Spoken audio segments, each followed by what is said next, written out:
Hello everyone and welcome back. I am as always Inquisitor Aura and this is How to Roleplay in World of Warcraft, and today we are going to be taking a look at the Goblin Shaman. Please note that these are just the generally accepted guidelines to socially acceptable and lore-friendly roleplay in World of Warcraft. There is a niche for every type and style of roleplay out there, and what I am telling you here are the generally accepted guidelines that will not get you ridiculed, laughed at, picked on, ignored, or shunned. Shamanism is a path steeped in tradition and respect for the elements, and respect for the earth itself.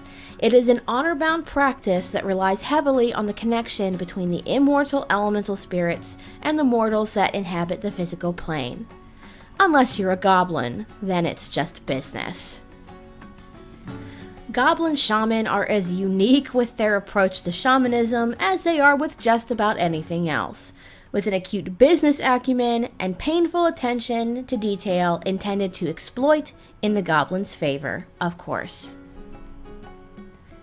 Goblin Shaman come in many distinct flavors, but two seem to be predominant, that of the traditional shaman and that of the pseudo-shaman. The traditional shaman calls upon the elemental spirits for their power. In the case of goblins, this path exemplifies the exchange of services. The spirits provide services for the goblin, and the goblin in return honors the elements and balances the world. Think of it like this. The goblin acts as the PR middleman between the races of the Horde and the elemental spirits. This is more of a form of pact shamanism than worship shamanism.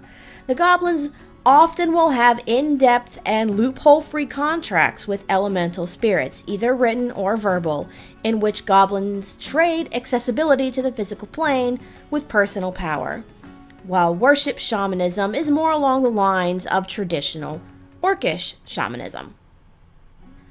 Pseudo-shamanism rarely, if ever, involves the elemental spirits themselves and relies more heavily on technology to achieve the same results as a more traditional shaman.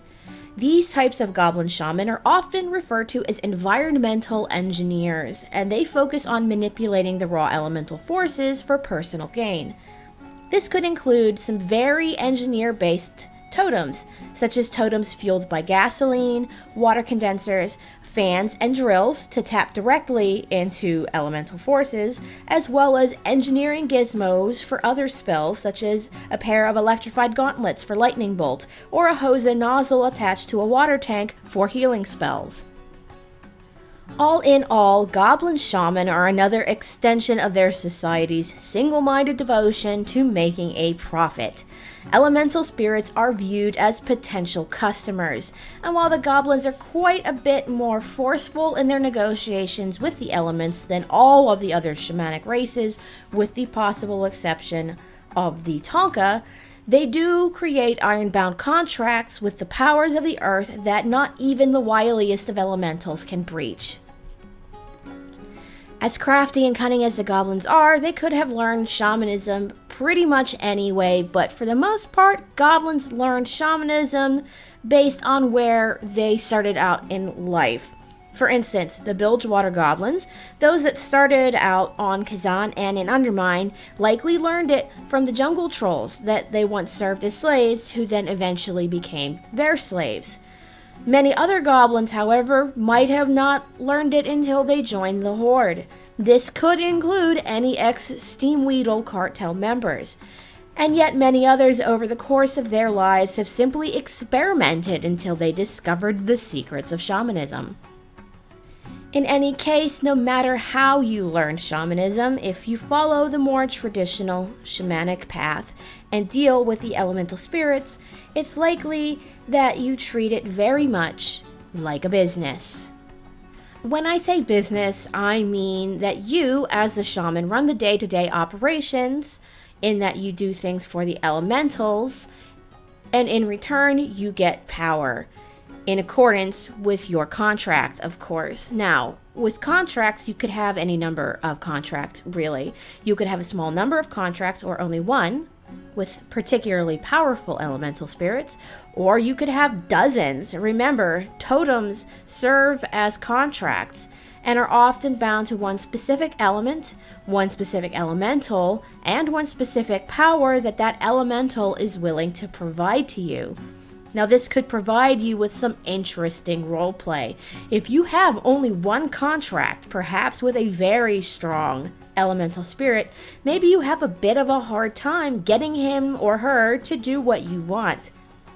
If you have many, there are potential conflicts of interest between your contracted elementals that could always be fun to roleplay with.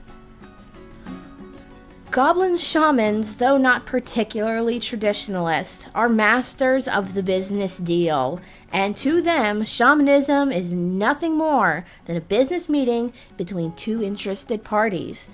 Armed with ironclad contracts guaranteeing them potent elemental power, Goblin Shaman have carved out their place in Horde society. Well, that is going to be it from me for this week. Thank you guys so much for watching. Remember, if you like what you see and you want to see more, make sure you hit that like button. Don't forget to comment below and don't forget to subscribe. I also have a Patreon. The link is in the description box below, as well as up in my channel header art. So if you want to help me improve my video quality, make sure you stop on by and donate. Remember, your donations go directly to things to improve the quality of my videos and may lead to more videos per week. Anyways, guys, thank you again so much for watching. Have a great week, have a great weekend, and I will see you again in Azeroth.